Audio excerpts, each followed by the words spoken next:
এই রাষ্ট্রের মালিক জনগণ, তারাই করবে নির্বাচন। স্থানীয় উন্নয়ন কার্যক্রমে আইন প্রণেতার হস্তক্ষেপ দ্বিচারিতা ও স্বার্থের দণ্ড তৈরি করে।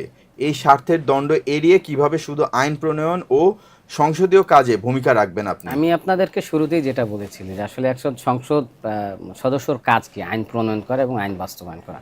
তা আপনি যখন ওগুলো বাদ দিয়ে টেন্ডারি করবেন, ব্রিজ কালভার্ট নির্মাণ করবেন, তখন তো আপনার দ্বন্দ্ব তৈরি হবে, ডেফিনেটলি কনফ্লিক্ট অফ ইন্টারেস্ট হবে। হ্যাঁ, কনফ্লিক্ট অফ ইন্টারেস্ট হবে। তাহলে আপনি বলছেন যে আগামীতে আপনি যদি এমপি হিসাবে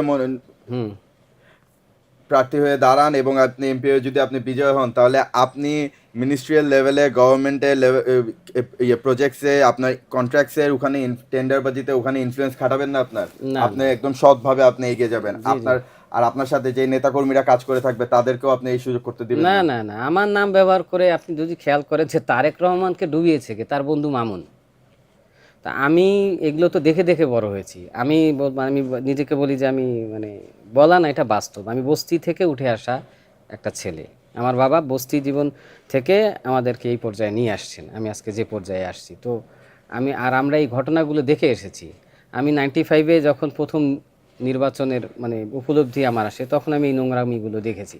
তো সেই সুযোগটুকু আমি আমার, যেটা হাসনাত আবদুল্লাহ গতদিন বলেছে যে কোনো নেতাকর্মীকে আমার নাম ভাঙায় খাবেন, এটা আমি হতে দেব না, এটা কখনোই হতে দেব না।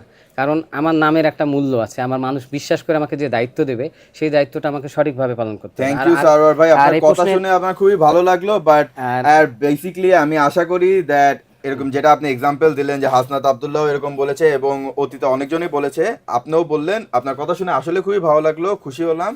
আমি জাস্ট এতটুকু আশা করব এবং জনগণ হিসাবে, আমি একজন সাধারণ নাগরিক হিসাবে, এবং আশা করি বাকি সব যারা দেখছে জনগণরা, তারাও এটাই আশা করবে যে আপনার মুখে এবং কাজে যাতে মিল থাকে, যে কথাগুলো বলেছেন ওইটাই যাতে রাখতে পারেন, এটা যাতে না বদলে যায়, দ্যাট ক্ষমতা আসার পর যাতে না ভুলে যায় যে না এখন তো ক্ষমতা আছে, তাহলে টেন্ডারটা আমার খালতো ভাই, আমার চাচতো ভাই, আমার বন্ধু ও খাক। তো আপনার যেহেতু সৎ চিন্তা আছে, শুভকামনা রইলো। আমরা তাহলে এরপরের প্রশ্নে আমি আরেকটু এখানে শেষ করি। বিষয়টা হলো আসলে এই শব্দটা আমার অপছন্দনীয়, যে আসলে আমি ক্ষমতায় যাচ্ছি না, দায়িত্বে যাচ্ছি। আপনারা এই শব্দটাই চেঞ্জ করে ফেলেন। আপনারা আমাদের আমি দেশের জনগণ হলো গণতান্ত্রিক সিস্টেমে, দেশের জনগণ আমরা বলি যে সকল ক্ষমতার উৎস। তো জনগণই হলো গিয়ে এখানে অধিকর্তা, আমরা দাস কর্মকর্তা।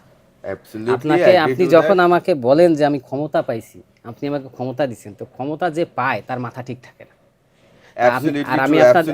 আর আমরা এটাই দেখে আসতেছি দ্যাট যখনই কেউ তাদেরকে এই দায়িত্বটা, এমপি পদে দায়িত্বটা দেওয়া হয়, দায়িত্বটাকে তারা ক্ষমতা হিসাবে ব্যবহার করে সাধারণ জনগণের উপর তারা তাদের হুকুম, তাদের অত্যাচার চালিয়ে আসছে, আর আমরা এটা দেখে আসতেছি। তো আপনারা নতুন জেনারেশনরা এসেছেন, আমরা আশা করি যে আপনারা অ্যাটলিস্ট চেঞ্জ করবেন, যা বলছেন আপনারা, আপনাদের মুখে এবং কাজে যাতে মিল থাকে, এটাই আমরা আশা করি। যেটা বলবো আর কি বাংলাদেশের জনগণের উদ্দেশ্যে, যে আপনারা নেতার পিছনে সময় না দিয়ে নীতির পিছনে সময় দিন, তাহলে ইহকাল পরকাল দুই জায়গাতেই ভালো থাকবেন। আর এখানে যেটা আরেকটা জিনিস আমি অ্যাড করতে চাচ্ছি, যে আসলে আমাদের প্রত্যেকের মধ্যে যদি সততা জিনিসটা না ঢোকানো হয়, তাহলে এই সমস্যার সমাধান কোশমিন কালেও হবে না।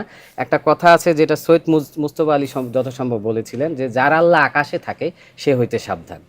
তো আল্লাহ যদি আপনার মনে না থাকে, মুনকার নকিরের চিন্তা যদি আপনার মাথায় না থাকে, আপনি পাপ কাজ করবেন। সো আপনি যে ধর্মেরই অনুসারী হন না কেন, আপনার ধর্মচর্চাটা নিয়মিত চালিয়ে যান, না হলে আসলে এই সমস্যার সমাধান কোনো দিনই হবে না। আমাদের মধ্যে আসলে সততা এবং সততা আনতে হবে। Thank you. আমি এর পরের প্রশ্নে তাহলে এগিয়ে যাই, সেটা হচ্ছে